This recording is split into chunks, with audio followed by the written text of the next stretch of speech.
Hey guys, this is the demo of Loadfinder.ai, the digital freight board by appscript.com. So the product is inspired by DAT and 123 load board, which are the more popular load boards in North America. So on the homepage, you would see the latest active loads that are posted, and then we have a nice looking web page that we give to all our customers who buy the product. The product comes with an app as well, so you can have an app for the carriers, and they can bid on loads directly from the app.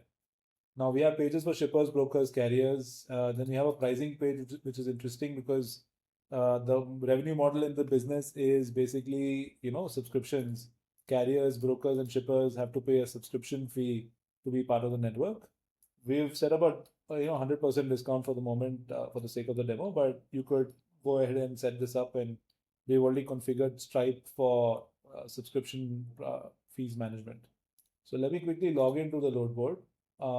We can sign up as well. So carriers, brokers, and shippers can sign up by filling up this form.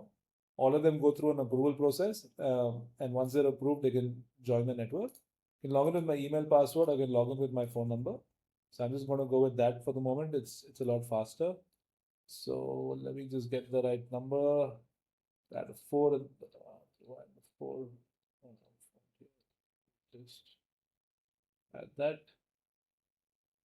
Just gonna add that number there.